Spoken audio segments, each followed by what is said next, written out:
حضرت بایزید بستامی رحمۃ اللہ علیہ اپنے حالات خود لکھتے ہیں کہ میں ایک غریب خاندان سے تعلق رکھتا تھا، باپ کا سایہ سر سے اٹھ گیا، ماں بیوہ ہو گئی، وہ غریب ہے، فقیر ہے، مسکین ہے، وہ دوسروں کے گھروں میں برتن مانجتی تھی، دوسروں کے گھروں میں پوچھا کرتی تھی، دوسروں کے کھیتوں میں کام کرتی تھی، اور اس سے جو تنخواہ آتی تھی، سیلری آتی تھی، اس سے میری ماں اپنا اور میرا گزارا کرتی تھی۔ وقت گزرتا گیا، میری ماں نے ایک دن مجھے قوم کے لڑکوں کے ساتھ میں کھیلتا ہوا دیکھا۔ فرماتے ہیں میری عمر 7 سال کی تھی۔ اس بیوہ ماں نے جو غریبہ ہے، فقیرہ ہے، مسکینہ ہے، دوسروں کے گھروں میں کام کاج کر کے اپنا اور اپنے اس یتیم بچے کا گزارا کر رہی ہے، اس نے اپنے اس بچے کو جو قوم کے بچوں کے ساتھ میں کھیلتا ہوا دیکھا، فضولیات میں لگتا ہوا دیکھا، تو ماں کا دل پھٹ گیا۔ اس غریب ماں نے یہ تہیہ کیا، یہ عزم کیا کہ میں اپنے بچے کو عالم ربانی بناؤں گی۔ بہت بڑی تعداد میں میری بہنیں اور مائیں بیٹھی ہیں، دل کے کانوں سے سننے کی ضرورت ہے۔ بچوں کا پہلا مدرسہ ماں کی گود ہے۔ یہ مدرسے کا نمبر تو بعد میں آتا ہے، پہلے آپ کی تربیت کی ضرورت ہے۔ چنانچہ اس غریبہ اور فقیرہ عورت نے ٹھان لیا کہ مجھے میرے بچے کو عالم ربانی بنانا ہے۔ اس نے اپنے گاؤں کے امام صاحب سے مشورہ لیا کہ امام صاحب، میں یہ چاہتی ہوں کہ میرا بچہ عالم ربانی بنے اور پوری کائنات کے لیے نور ہدایت بنے، سارے لوگوں کو ضلالت سے نکال کر ہدایت کی طرف لے جائے اور عالمی پیمانے پر کام کرے، میں اس کے لیے کیا کروں؟ امام صاحب نے کہا فلاں گاؤں میں 16 میل دور وہ گاؤں ہے، وہاں ایک مدرسہ چلتا ہے، وہاں کے جو استاد جی ہیں وہ معلم ہونے کے ساتھ ساتھ میں مربی بھی ہیں، میں یہ چاہتا ہوں کہ تم اپنے بچے کو وہاں چھوڑاؤ۔ حضرت بایزید بستامی رحمۃ اللہ علیہ فرماتے ہیں کہ میری ماں کے پاس اتنا کرایہ بھی نہیں تھا کہ اس مدرسے تک کے مجھے لے جائے اور چھوڑ کر آ جائے۔ ہم تو ٹھہرے غریب خاندان سے، لیکن میری ماں نے ہمت نہیں ہارا، آئندہ کل سے 4 گھر اور بڑھا دیے کہ 4 گھروں میں اور برتن مانجوں گی، پوچھا دوں گی، جھاڑو کروں گی، کھیتوں میں کام کروں گی۔ میری ماں نے 3 مہینے تک اس کام کو بڑھا کر کام کیا اور رات دن ایک کر کے تھوڑا سے پیسہ جمع کیا۔ جب وہ پونجی اتنی ہو گئی جس سے میری ماں مجھے رخصت کر سکے، تو پھر اس نے میرا ذہن بنایا اور میرے لیے تھوڑے کپڑوں کا انتظام، تھوڑے چوڑے کا انتظام، تھوڑی ضروریات زندگی کا انتظام کر کے تھوڑا سے پیسہ لیا اور مجھ کو لے کر 16 میل دور کا سفر کیا۔ اور جب وہ سفر کر کے اس مدرسے میں وہ بیوہ عورت پہنچی، استاد جی سے ملی اور اپنے آنے کا مقصد اس نے بتلایا اور اپنے بچے کا داخلہ اور ایڈمیشن وہاں کروا دیا۔ جب ساری ترتیب بن گئی، وہ ماں وہاں سے اٹھ کر جانے لگی، دروازے تک آنے کے بعد واپس آ گئی۔ اور جانتے ہو آنے کے بعد اس نے استاد جی سے کیا کہا؟ اس نے کہا استاد جی ایک درخواست ہے، میرا یہ 7 سال کا بچہ آج تک میری لوری کے بغیر سویا نہیں ہے، میرے ہاتھ کے بغیر اس نے کھانا نہیں کھایا ہے، میرے ساتھ یہ سویا ہے، میری لوریوں سے یہ سویا ہے، ماں کی ممتا میں یہ پلا ہے۔ کہیں ایسا نہ ہو کہ میرے چھوڑ کر جانے کے بعد یہ اپنی ماں کو یاد کرے اور مدرسہ چھوڑ کر میرے پاس آنے کی ضد کرے۔ استاد جی آپ مجھ سے یہ وعدہ لیجئے کہ اگر میرا بیٹا ضد کرے گا آپ اسے چھٹی نہیں دیں گے۔ اللہ اکبر میرے بھائیوں، جب ایسی قربانیاں ہوتی ہیں نا علم کے میدان میں تو ایسے افراد پیدا ہوتے ہیں۔ استاذ بھی حیرت سے تکنے لگایا کہ یار کیسی عورت ہے، ساری عورتیں تو اپنے بچوں کو اپنے پاس رکھنا چاہتی ہیں، اپنے ماں کے ممتا سے اسے ڈھانکنا چاہتی ہیں، یہ کیسی ماں ہے جو مجھ سے یہ وعدہ لے رہی ہے کہ میں بچے کو چھٹی نہ دوں، اور اس وقت تک چھٹی نہ دوں، سالانہ نہیں، اس وقت تک چھٹی نہ دوں جب تک یہ مکمل عالم ربانی نہ بن جائے۔ اور یہ علماء جانتے ہیں کہ عالم ربانی بننے کا جو ٹائم ہے 8 سال ہے، اور حفظ کا جو سال ہے کیپیسٹی کے اعتبار سے کم زیادہ سے زیادہ 4 سال، 8 اور 4 12 ہو گئے، اور اس پر بھی مکمل دوسرے کورسز کرنے ہو تو 16 سال ہو گئے۔ استاد نے وعدہ لے لیا، وہ ماں چلی گئی۔ حضرت بایزید بستامی فرماتے ہیں میں بڑے لگن سے پڑھنے لگا، چونکہ مجھ کو میرے گھر کے حالات معلوم تھے کہ میں غریب ہوں، فقیر ہوں، میری ماں دوسروں جگہ پر کام کر کے میرا گزارا کر رہی ہے، میری ماں کی تمنا ہے کہ میں عالم ربانی بنوں۔ بچہ محنت سے پڑھنے لگا۔ 6 مہینے کے عرصے میں بایزید فرماتے ہیں کہ میں نے ناظرہ اور 22 پارے حفظ مکمل کر لیا۔ 6 مہینے کے بعد ماں کی یاد آنے لگی کہ میری ماں بوڑھی ہے، کمزور ہے، دوسروں کے گھروں پر کام کرتی ہے۔ 6 مہینے ہو گئے، امی جان کا چہرہ نہیں دیکھا، ماں کا دیدار نہیں کیا، کہیں ماں بیمار تو نہیں ہو گئی، کہیں ماں کا انتقال تو نہیں ہو گیا۔ بچے کو اپنی ماں کی یاد ستانے لگی۔ نتیجتاً وہ استاذ کے پاس آیا اور آ کر کہنے لگا استاد جی کل 1 دن کی آپ چھٹی دے دیجئے، میں صبح کو جاؤں گا، امی جان کا دیدار کروں گا، ملاقات کروں گا، خیر خبر لوں گا اور شام تک مکتب اور مدرسے میں واپس آ جاؤں گا۔ استاد جی نے دیکھا کہ اگر میں بچے کو جانے دیتا ہوں تو ماں سے لیا ہوا وعدہ ٹوٹتا ہے، اور اگر چھٹی نہیں دیتا ہوں تو ننھے بچے کا دل ٹوٹتا ہے۔ استاد بیچارہ کشمکش میں پھنس گیا، کیا کروں؟ لیکن ایسے حالات میں اللہ آئیڈیا دیتا ہے۔ استاد نے چالاکی سے کام لیا۔ استاد نے یہ دیکھا کہ بایزید روزانہ 6 صفحہ حفظ سناتا ہے۔ استاد نے کہا ٹھیک ہے تمہیں کل چھٹی ہے، لیکن کل تم مجھے 12 صفحہ سبق سناؤ۔ استاد ایسے چالاکیاں کرتے ہیں، ہم لوگ سب استاد لوگ ہیں۔ حضرت بایزید بستامی فرماتے ہیں گھر جانے کی خوشی میں مقدار سبق یاد نہ رہا، میں نے قبول کر لیا کوئی بات نہیں، میں کل 12 صفحہ سنا دوں گا۔ مدرسے میں پڑھنے والے بچوں کو گھر جانے کی بڑی خوشی ہوتی ہے۔ میں اکثر کہا کرتا ہوں ہمارے یہاں کل کو ہمیں چھوٹے چھوٹے بچے ہیں جن کا وزن ہی 9 کلو ہوتا ہے، اور جب چھٹی ہوتی ہے نا 20 کلو کا سامان سر پہ رکھ کے بھاگتے ہیں، چونکہ ماں سے ملنا ہے نا، خاندان سے ملنا ہے۔ یہاں پر بھی آپ نے دیکھا ہوگا دور دراز کے جو بچے ہوتے ہیں 20 کلومیٹر 22 کلومیٹر کے، جب چھٹی ہوتی ہے تو ان سے زیادہ وزنی ان کا سامان ہوتا ہے، لیکن وہ اس مشقت کو بھول جاتے ہیں۔ حضرت بایزید بستامی بھی بھول گئے کہ استاد نے چالاکی کی ہے، روزانہ مجھے 6 صفحہ یاد ہوتا ہے، آج انہوں نے کتنا کہہ دیا؟ 12 صفحہ۔ اب مغرب کے بعد بیچارہ بچہ بیٹھا قرآن یاد کرنے، روزانہ 6 یاد ہوتا تھا، آج بھی 6 ہی یاد ہوا۔ اب انہیں سمجھ میں آیا کہ استاد نے تو چالاکی کر لی، کل تو 6 صفحہ سناؤں گا اور شرط لگی ہے 12 صفحے کی، نہیں سنا پایا تو چھٹی نہیں ملے گی، اور چھٹی نہیں ملی تو ماں کی یاد آ رہی ہے، اس کا کیا حل نکالوں؟ حضرت بایزید فرماتے ہیں میں نے ہمت نہیں ہارا، عشاء کی نماز کے بعد ضروریات سے فارغ ہونے کے بعد میں اور سبق یاد کرنے بیٹھا، 1-2 صفحہ یاد ہوا، پھر یاد نہیں ہوا۔ حضرت بایزید فرماتے ہیں تہجد کے وقت میں اٹھا اور میں یاد کرتا رہا لیکن یاد نہیں ہوا، میں نے قرآن کو لیا۔ میرے بھائیو آپ کو کیا معلوم ان مدارس کی 4 دیواریوں میں کیسے کیسے ننھے بچے تہجد کے وقت اٹھ کر پوری امت کے لیے رو رو کر دعائیں کرتے ہیں۔ یہ آپ کا پیسہ جو مدرسوں میں لگ رہا ہے، آپ یقین جانیے وہ ضائع نہیں ہو رہا ہے، اللہ ان مدارس کے نظام سے کائنات کے نظام کو چلا رہا ہے۔ حضرت بایزید فرماتے ہیں میں نے قرآن کو بند کیا، چوما، آنکھوں سے لگایا، سینے سے لگا کر تاقچے پر رکھا، اور 2 رکعت تہجد میں صلاۃ الحاجت کی نیت کی، اور نماز پڑھ کر اپنے ننھے بچے کو، ننھے ہاتھ کو اللہ کے سامنے اٹھایا اور کہا یا اللہ روزانہ 6 صفحہ بھی آپ ہی یاد کراتے ہیں، آج مجھے ضرورت 12 صفحوں کی ہے ماں سے ملنے کے لیے، اے اللہ تیری ذات کا واسطہ، تیری صفات کا واسطہ، تیرے نبی کا واسطہ، باری الہ مجھے 12 صفحہ یاد کرا دے تاکہ میں صبح اپنے استاد جی کو سنا کر اپنی ماں کا دیدار کر سکوں۔ ایک ننھا سے بچہ اپنے ماں کے دیدار کے لیے 4 بجے اٹھ کر حفظ قرآن کے لیے دعائیں مانگ رہا ہے، اس کے ننھے ہاتھ بارگاہ ربانی میں اٹھے ہوئے ہیں۔ لہٰذا حضرت بایزید فرماتے ہیں میں روتا گیا یہاں تک کہ مجھے نیند لگ گئی اور میں سو گیا۔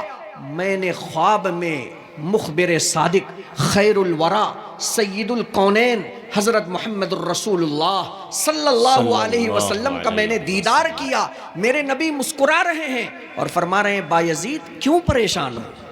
ہائے ہائے بایزید کیوں پریشان ہو؟ میں چونکہ پریشان تھا، مسئلے کی حل کے تلاش میں تھا، میں نے اپنے سامنے جب اپنے نبی کو کھڑا ہوا دیکھا، میں دوڑ کر اپنے نبی سے چمٹ گیا اور رونے لگا اور کہا یا رسول اللہ صلی اللہ علیہ وسلم معاملہ ایسا ہے، استاد نے چالاکی کر دی، مجھے 12 صفحہ یاد نہیں ہوا، اب میں کل کیسے اپنے ماں سے ملاقات کروں گا؟ میرے نبی نے مسکرا کر کہا سر اٹھاؤ، اور اپنے منہ سے تھوک نکالا، لعاب دہن نکالا، اور حضرت بایزید فرماتے ہیں اللہ کے نبی نے میرے منہ کے اندر اسے رکھ دیا۔ سبحان اللہ۔ صبح جب اٹھے ہیں بایزید تو مکمل حافظ قرآن ہے۔ استاذ آئے ہیں کلاس میں، حضرت بایزید نے قرآن رکھا، 1 صفحہ 2 صفحہ 10 صفحہ 12 صفحہ 1 پارہ 2 پارہ بچے ہوئے پورے 8 پارے بایزید نے سنا دیے، مکمل حافظ قرآن ہو گئے۔ استاد سمجھ گیا یہ کوئی معمولی بچہ نہیں ہے، استاد نے چھٹی دے دی، جاؤ جا کر مل کر آؤ۔ حضرت بایزید فرماتے ہیں میں نے بستہ اٹھایا، سامان اٹھایا اور اچھلتا ہوا کودتا ہوا خوشیوں سے مچلتا ہوا کہ امی جان کو خوشخبری دوں گا کہ میں حافظ قرآن ہو گیا ہوں۔ کبھی وہ صورت، کبھی یہ صورت، کبھی چہل ربنا، کبھی چہل حدیث سنا کر اپنے ماں کا جی خوش کروں گا، اور اپنے امی کے ہاتھ سے بنا ہوا گرم گرم کھانا کھاؤں گا، لوریاں سنوں گا، ماں کی ممتا کے آغوش میں تھوڑی دیر رہوں گا اور پھر واپس آ جاؤں گا۔ یہ پلاننگ کرتے ہوئے بایزید جب اپنے محلے کے دہلیز پر پہنچے ہیں، دل دھک سے ہو گیا کہ پتہ نہیں میری ماں زندہ بھی ہے یا مر چکی ہے۔ وہ بچہ اپنے ننھے ننھے قدم اٹھا کر اپنے محلے کی گلیوں سے گزرتا ہوا جب اپنے گھر کے پاس آیا، اس نے دیکھا کہ گھر کا دروازہ اندر سے بند ہے، تو اسے تسلی ہوئی کہ گھر میں کوئی موجود ہے، تبھی تو دروازہ اندر سے بند ہے۔ لہٰذا حضرت بایزید اپنے مکان پر پہنچتے ہیں، دستک دیتے ہیں، اندر سے ایک زوردار آواز آتی ہے، من دق الباب، دروازہ کون کھٹکھٹا رہا ہے؟ حضرت بایزید اپنی ماں کو آواز سن کر خوش ہو جاتے ہیں اور کہتے ہیں امی جان جلدی سے دروازہ کھولیے، تیرا بایزید مکمل حافظ قرآن بن کر آیا ہے، تجھے قرآن سنانے آیا ہے، تیرا دیدار کرنے آیا ہے، تیری لوریاں سننے آیا ہے، تیرا چہرہ دیکھ کر حج کا ثواب حاصل کرنے آیا ہے، تیری ممتا کے آغوش میں تھوڑی دیر بیٹھنے آیا ہے، اے امی جان جلدی سے دروازہ کھولیے۔ جانتے ہیں اس ماں نے اندر سے کیا جواب دیا؟ یہ میرا ناقص بایزید ہے، یہ دروازہ اس وقت کھلے گا جب کامل بایزید آئے گا۔ میں تو عالم ربانی تجھے بنا کر چھوڑی تھی کہ تو عالم ربانی بن کر آنا، تو ناقص بن کر آیا ہے، ابھی صرف حافظ بن کر آیا ہے، یہ دروازہ نہیں کھلے گا۔ یہ مائیں بیٹھی ہیں، تھوڑا تصور کریں کہ وہ بچہ جو کئی مہینوں کے بعد اپنے ماں سے حافظ قرآن بننے کے بعد ملنے آیا ہے، اس ماں کا کیسا دل ہوگا کہ تربیت کے نتیجے میں دروازہ نہیں کھولا۔ بایزید ضد کرتے رہے، اچھا 5 منٹ کے لیے کھول دے، صرف چہرہ دیکھ کر واپس ہو جاؤں گا۔ ماں نے کہا ہرگز نہیں، دروازہ نہیں کھلا۔ حضرت بایزید نے جب دیکھا کہ ماں نہیں مانتی تو اب ان کو یقین ہو گیا کہ ماں دروازہ نہیں کھولے گی۔ انہوں نے بوجھل قدموں سے اپنا سامان اٹھایا اور وہاں سے واپس پلٹ کر مدرسے کی طرف جب جانے لگے، اندر سے ماں کو احساس ہوا کہ اس کا جگر کا ٹکڑا واپس جا رہا ہے۔ دوڑ کر ماں آئی اور آہستہ سے اس نے پیچھے سے دروازہ کھولا اور اپنے بیٹے کا دیدار پیچھے سے کیا اور جلدی سے دروازہ بند کر دیا، اور اللہ کے سامنے 2 رکعت نماز پڑھ کر دعا کر رہی ہے یہ بوڑھی والدہ، یہ بوڑھی ماں، بار الہا تو نے دیکھا کہ میں نے یہ قربانیاں تیرے کتاب کے لیے برداشت کی، میں نے اپنے بچے کا چہرہ تک کے نہیں دیکھا، بار الہا اس علم کے نتیجے، اس خدمت کے نتیجے میں، اس قربانی کے نتیجے میں، اس بوڑھی ماں کے جذبہ صادقہ کے نتیجے میں میرے بچے کے دامن میں علوم قرآن، علوم احادیث نبویہ کی بوچھار کر دے۔ ایک بوڑھی ماں دعا کر رہی ہے۔ یاد رکھو یہ پہلا کنیکشن ہے میرے بھائیوں، اگر ہم اپنے بچوں کی اور بچیوں کی ترقی چاہتے ہیں، اپنے بچوں کے لیے آہے سحرگاہی میں اٹھ کر رونا سیکھیں، جیسے ایک فقیرہ بیوہ خاتون رو رہی ہے۔ ادھر سے بایزید کو ماں کی دعائیں سپلائی ہوئی، ادھر بایزید وقت سے پہلے مدرسے میں پہنچے۔ استاد نے دیکھا شام میں آنے والا بایزید صبح میں آ گیا، کہیں ایسا تو نہیں اس کی ماں کا انتقال ہو گیا؟ استاد نے محبت سے پوچھا، یہ جو اساتذہ ہوتے ہیں نا، معلمین، جو مدارس اور مکاتب کے، یاد رکھو یہ آپ کے بچے کو آپ کا بچہ نہیں سمجھتے ہیں، یہ آپ کی بچیوں کو آپ کی بچی نہیں، وہ اپنے جگر کا ٹکڑا سمجھتے ہیں۔ اسی لیے کسی شاعر نے کہا ہے کہ گلشن کے ہر کلی کی حفاظت کریں گے ہم۔ یہ اساتذہ کہتے ہیں گویا زبان حال سے کہ گلشن کے ہر کلی کی حفاظت کریں گے ہم، نہ جانے کس کلی سے گلشن مہک اٹھے۔ انہیں پیسہ نہیں چاہیے، انہیں عہدہ نہیں چاہیے، یہ صرف خالصتاً لوجہ اللہ آپ کے بچے کی تربیت کرنا جانتے ہیں۔ استاد نے محبت سے پوچھا بایزید کیسے جلدی آ گئے؟ بایزید بسطامی دوڑ کر اپنے استاد سے چمٹ گئے اور رونے لگے۔ استاد نے سر پر ہاتھ پھیرا، دھڑاس بنائی اور پھر تھوڑا سے رک کر پوچھا بایزید کیا ہوا، تمہاری والدہ ٹھیک سلامت تو ہے؟ تم تو شام میں آنے والے تھے، اتنے جلدی کیسے آ گئے؟ بایزید نے جب سارا ماجرا کہہ سنایا، استاذ نے اپنے بایزید کو اپنے سے الگ کیا۔ استاد نے بھی 2 رکعت نماز پڑھی اور اللہ کے سامنے ہاتھ اٹھا کر اس استاد نے دعا کیا، باری الہ میری پوری زندگی علوم کی آبیاری میں لگ گئی، میں نے علوم الہیہ اور علوم نبوت کے لیے ایسی قربانی دیتا ہوا کسی فرد کو نہیں دیکھا۔ یہاں استاذ کی دعائیں چالو ہوئی کہ اللہ تو اپنے خزانے علم سے بایزید بسطامی کو عالم ربانی بنا دے۔ ادھر ماں کی دعائیں ملی، ادھر استاد کی دعائیں ملی۔ یہ جتنے فوکس جل رہے ہیں، یہ جو مائک چل رہے ہیں، آپ ان میں غور کر لیں، 2 وائر ہیں، ایک مین پاور ہے اور دوسرا آرتھنگ وائر۔ یاد رکھو یہ دونوں وائر جب کسی طالب علم کو مل جاتے ہیں کہ ماں باپ کی دعائیں انہیں حاصل ہو جاتی ہے اور استاذ کی دعا انہیں حاصل ہو جاتی ہے، تو ایسے بچے عالم کائنات میں ان انسانیت کو جو قعر مذلت میں پھنسے ہوئے ہیں انہیں وہاں سے نکال کر یخرج الظلمات، کہ یخرجون وہ ان کو ظلمات سے نکال کر نور کی طرف لاتے ہیں، ان کو تاریکی سے نکال کر ہدایت کی طرف لاتے ہیں۔ حضرت بایزید بسطامی 16 سال تک رکے رہے اور ایسے عالم ربانی بنے کہ ان کے زمانے کے جو نصارہ تھے ان نصارہ کو انہوں نے شکست دی۔ مؤرخ اپنی کتاب میں لکھتا ہے کہ اس زمانے میں اگر اللہ نے بایزید بسطامی کو کھڑا نہ کیا ہوتا تو سلطنت عثمانیہ قائم نہیں ہو پاتی۔ سلطنت عثمانیہ کے قیام کے بعد جو آبیاری اسلام کی ہوئی ہے وہ بے مثال ہوئی ہے۔ حضرت بایزید بسطامی کھڑے ہو کر صلیب کو توڑتے ہیں اور نصارہ کو شکست دیتے ہیں۔ بڑے بڑے پادری حضرت بایزید بسطامی کے ہاتھ پر کلمہ شہادت پڑھ کر ایمان میں داخلہ لیتے ہیں۔ اللہ نے اتنا بڑا بایزید بنایا۔ حضرت بایزید جب 16 سال کی عمر پوری کر لیتے ہیں اور اپنے گھر پر عالم ربانی بن کر لوٹتے ہیں اور اب دروازہ کھٹکھٹاتے ہیں، اندر سے ماں کی آواز آتی ہے، کون؟ حضرت بایزید فخر سے کہتے ہیں امی اب تو دروازہ کھول دے۔ 16 سال کے بعد یہ بایزید واپس آیا ہے اور الحمدللہ عالم ربانی بن کر آیا ہے۔ جس وقت یہ اپنے ماں کا دروازہ کھٹکھٹا رہے تھے اس وقت حضرت بایزید بسطامی کے پیچھے 12,000 ان کے شاگرد کھڑے تھے جو ان سے علم حدیث لکھتے تھے۔ 12,000 کا مجمع ان کے شاگرد اور تلامذہ اور اسٹوڈنٹ کا تھا۔ وہ اپنے پورے اسٹوڈنٹ کے ساتھ میں اپنے ماں کے دروازے پر کھڑے ہیں۔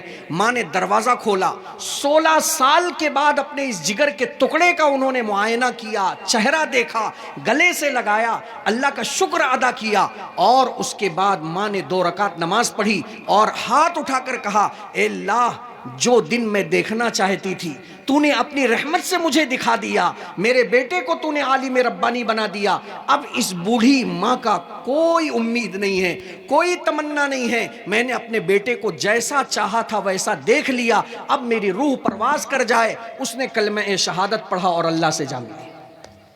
یاد رکھو اے اس علاقے کے رہنے والے لوگ، یہ وہ اقدام ہیں طلب علم میں جو آج امت علوم اسلامیہ کے حصول کے تعلق پر کرنے کے بجائے وہ اسکولوں کے لیے کر رہی ہے، وہ کالجوں کے لیے کر رہی ہے، وہ عصری تعلیم کے لیے قربانیاں دے رہی ہے۔ یاد رکھو یہ وہ قربانیاں ہیں جو تمہیں کائنات عالم میں زندہ رکھے گی، تمہیں جاوید رکھے گی، تمہیں سعادت کی تمام کنجیاں کائنات عالم میں بھی حاصل ہوگی اور آخرت میں بھی حاصل ہوگی۔